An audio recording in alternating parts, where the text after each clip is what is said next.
Oke guys, kembali bersama kami membongkar jurnalistik televisi bersama saya Boy Sugarda, Muhammad Akhir, Carlos Parida, dan Fira Abdurrahman. Dan kali ini kita akan membahas tentang peliputan kriminal.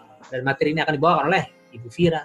Silakan Fira, sementara saya tampilkan presentasinya. Terima kasih, selamat malam semua. Oke.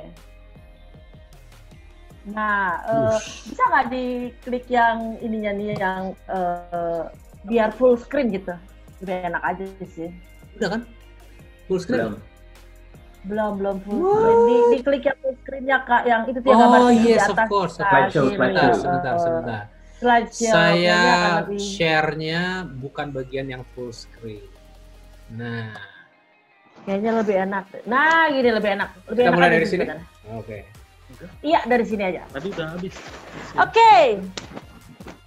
Ini kita berempat sebenarnya pernah masuk geng kriminal juga kan ya? Bukan pelaku kriminal tapi peliput kriminal. Ini kenapa saya pilih? Kenapa gue pilih?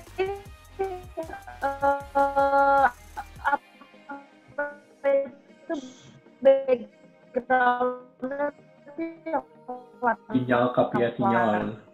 Ya, diulang. Karena coba diulang dulu, Kak Fira. Soalnya tadi ada masalah sinyal. Menampilkan sinyal itu kan keras gitu.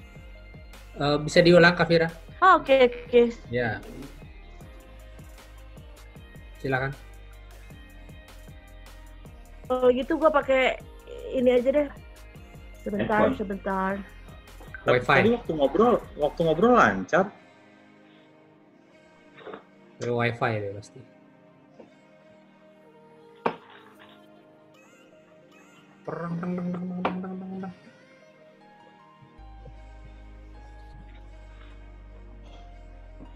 Oke. Yes. Oke, much better. Yeah. Oke, jadi gue ulang lagi ya.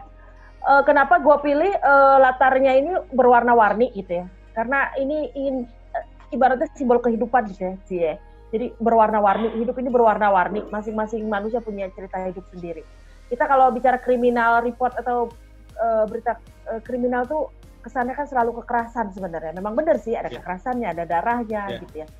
Ada sakit hati, dendam gitu ya. Pokoknya yang neraka-neraka jahanam gitu. Ya emang benar, cuman di situ sebenarnya kalau kita liputan, kita langsung istilahnya ke TKP langsung nih gitu. 86 langsung nih gitu. Itu adalah kita meliput kehidupan gitu, kehidupan manusia gitu ya, bahwa itu adalah tentang story, tentang cerita hidup. It's not a violence, but it's about life story gitu ya. Jadi background-nya itu selalu story gitu ya. Kita sulit memahami berita kriminal kalau kita sendiri tidak mendalami peristiwa di TKP itu sebagai salah satu peristiwa hidup gitu kayak gitu. Itu yang harusnya ditekankan oleh laporan-laporan kriminal ya, di berita-berita kriminal. Cuman ya jualannya itu memang sekali lagi kekerasan. Sebenarnya itu harus dihapus sih. Itu. Jadi sebelum kita masuk ke teknis-teknisnya, kita ada baiknya kita merubah dulu bahwa berita kriminal yang bagus itu atau idealnya adalah tentang cerita kehidupan gitu. Oke. Ya. Next ya Mas Bayu. Thank you. Saya bukan sosiolog ya, jadi saya juga nggak punya kata yang lebih tepat ya, bahwa berita kriminal itu adalah masalah sosial. Jadi bukan untuk menghakimi sebenarnya bahwa dia jahat dia nggak, cuman bahwa ini berangkat dari permasalahan yang ada di masyarakat gitu ya, atau itu adalah peristiwa kehidupan gitu. Nah, untuk masuk ke sebuah berita kriminal yang keren lah gitu ya, yang wow gitu ya, yang menyayat hati penonton dan pemirsa gitu. Kita mulai, sebenarnya kita ingin memberikan pesan apa dulu. Nah, pesan itu bisa sampai kalau satu, cerita hidupnya kuat. Cerita hidupnya seperti apa? Nah, itu memang semua berita kriminal tuh rata-rata satu, gambarnya harus bagus. Bagus itu apa? Bagus itu dulu, kita nyebutnya apa ya? Ikan segar ya? Apa nyebutnya kayak gitu ya? Ikan segar itu maksudnya fresh itu maksudnya peristiwanya belum lama. Jadi kita dapat gambar TKP gitu. Nah, TKP itu kenapa? Bandeng. Karena Bandeng, bener Bandeng. Bandeng Aduh, udah jangan. mati. Udah mati Ya, tuh. Bandeng udah Bandeng udah mati. Taruna kan. Taruna, bener-bener istilah-istilah gitu. Bandengnya masih Itu- seger gitu. Gambar itu Sama. kehidupan Nah, ini. tragedinya ada di saat itu gitu ya. Bagaimana seorang ibu kehilangan anaknya menangis meraung-raung, bagaimana seorang istri atau seorang suami menyesali telah menghilangkan nyawa suami atau istrinya atau anaknya atau pacarnya atau apalah, atau bahkan ada yang sosiopat yang tidak merasa bersalah apa segala macam. Itu memang harus ada gambarnya, dan gambarnya itu memang menyampaikan suatu tragedi gitu. Dan itu memang susah gampang gitu. Makanya di lapangan itu kan kita cepet-cepetan ya, Bo, gitu ya. Yeah. Jaya berapa? Jaya 46. Wah, itu apinya masih Jaya berkobar-kobar. 65. Jaya 65. Jaya 65. Pas 6 apaan tuh? Jaya 65. Rute bis gue itu 46. Masih berkobar-kobar apinya. Wah, kayak gitu. Iya. Gitu. Itu memang gambarnya harus kuat tentang tragedi gitu. Kalau udah asap nggak diliput. Kalau udah asap, aduh. Atau nggak tayang. Segmen 3, bener. Terus nanti Korlip Nah, telepon, ya udah nanti apinya pakai dok aja, pakai dok. Sambil dikata-katain sebetulnya. Terus, Telat nyampe lokasi gitu. Drama juga harus kuat gitu ya. Drama ini sebenarnya itu nantinya akan bisa dibantu dengan tutur penyampaian. Hati siapa yang tak akan sedih gitu. Ibu mana yang tak hancur hatinya, seperti itu, atau tak kuat menahan rindu yang tak sampai ketika anaknya pulang sudah terbujur kaku, misalnya kayak gitu. Nah itu sinetron Indosiar banget sih, kayak gitu ya. Gitu ya. Siapa yang tak sedih ketika permata hati hilang?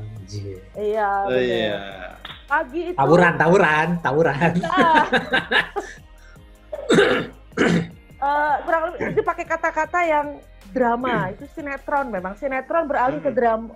Sinetron beralih ke naskah, kurang lebih seperti itu. Dan itu memang kriminal tuh seninya seperti itu gitu ya. Nah dari sini aja kan kita udah ngelihat sebenarnya tuh tanpa darah pun sebenarnya bisa. Saya pernah liputan dulu waktu itu di mana ya? Apa perampokan rumah kosong. Itu masuknya tuh pakai kaca nako yang dibongkar. Gue sih bingung ya, karena mungkin badan gue gede ya bro, gitu ya. Ada ya manusia cukup masuk lewat kaca nako. Nah kalau pakai logika biasa itu nggak akan bisa. Tapi ketika lo seorang kriminal, ketika lo memang berhadapan dengan seorang garong, dia bisa masuk ke situ. Gimana caranya? Itulah keajaiban kriminal tuh begitu gitu. Nah itu betul. Kayak gitu-gitu kan. Nah waktu itu sempat dapat pujian dari Mbak Lita kalau nggak salah sama Pak Gatot itu, karena gue bisa ngambil angle-nya itu adalah si nako itu. Akhirnya dibahaslah tentang kaca nako gitu.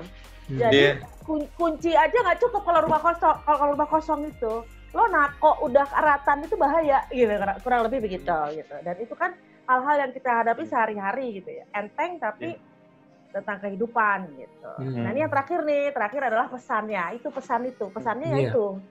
Lo mau membahas apa? Ada perdebatan hukumnya misalnya, kayak yang kopi sianida misalnya apa? Jessica ya. Itu pembuktiannya kan ribet, dan bahkan ada yang menyamakan kasus Jessica itu dengan almarhum Munir misalnya, karena sama-sama diracun gitu ya. Dan memang sama-sama walaupun yang satunya tokoh politik besar dan yang satunya adalah rakyat yang tidak terkena, tapi dengan modus yang sama, pembuktiannya ternyata sama-sama susah gitu, kurang lebih seperti itu kan menarik sebenarnya gitu ya. Dan harus bisa mengangkat permasalahan sosial. Jadi karena kriminal itu kan bisa terjadi dengan siapa aja, nauzubillah min dzalik ya teman. Itu adalah masalah kita gitu sebenarnya gitu. Itu bisa dirasakan oleh siapa aja. Nah kurang lebih begitu. Jadi ya kalau cerita-cerita di lapangan sih ya seru lah. Gue juga termasuk yang banyak belajar mewawancarai orang. Ternyata wawancara pejabat, anggota DPR, menteri itu jauh lebih gampang dibanding lo wawancara apa istilahnya common people ya. Common people tuh yang nggak pernah ketemu kamera, yang nggak pernah dandan, yang nggak pernah bicara depan publik, dan itu susah, nggak bisa sama gitu ya. Diajak ngobrol lancar banget gitu. disodorin mic. Hmm. Lupa dia mau ngomong apa kayak gitu-gitu. Itu narsum gua tuh kemarin gitu semua. Sampai Iya. padahal dokter, kepala dinas kesehatan, maskernya begitu di depan kamera, nambah satu lagi bukan dicopot. Pakai 2 lo tiba-tiba, udah kentang aja nggak mau tuh. Apalagi itu tuh- yang itu karena grogi kamera, Iya, gua tahu. betul hal-hal seperti itu tuh, itu kan ilmu ya, ilmu gitu. Kita nggak bisa nyalahin mereka, nggak bisa. Kalau itu sampai terjadi, kitanya yang salah, kita yang sebagai reporter di lapangan atau ya anchornya gitu ya harus bisa membawa suasana mereka untuk enak ngobrol sama kita. Ya butuh Kalau waktu. Saya kayak gue sih pernah harusnya mbaknya yang tadi yang gue sebut, harusnya dia yang tanggung jawab. di record Produknya ya. dia, produk show.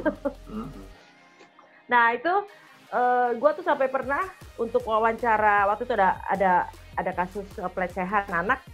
Gue sampai gue Muslim tapi gue harus ikut misa gereja tuh 3 hari berturut-turut. Demi apa? Demi wawancara. Ya itu teknis-teknisnya itu teknik-teknik kayak gitu di lapangannya agak berbeda ketika kita liputan di istana negara atau di kementerian atau isu-isu elit lainnya. Gitu. Itu sih pancingannya. Silakan teman-teman. Kayaknya kalau sharing-sharing pengalaman kriminal tuh seru lah. Seru banget. Siapa dulu yang mulai nih? Tepuk tangan dulu dong. Oh Ini iya, Bang. oke, siap. Jadi cerita hidup dan tutur penyampaian itu kemudian dijadikan satu di bagian tengah menjadi pesan. Ya, begitu kan? Kurang lebih begitu kan? Ya. Ya. Jadi bukan dari kiri ke kanan, tapi yang kiri dan kanan ini bergerak ke tengah. Harus ada pesan di akhir dari penggabungan antara cerita hidup dan tutur penyampaian Di ini. Di closingnya. closing, karena tanpa ada pesan moral tidak ada maknanya ceritanya. Oke, siap. Silakan dengan ceritanya.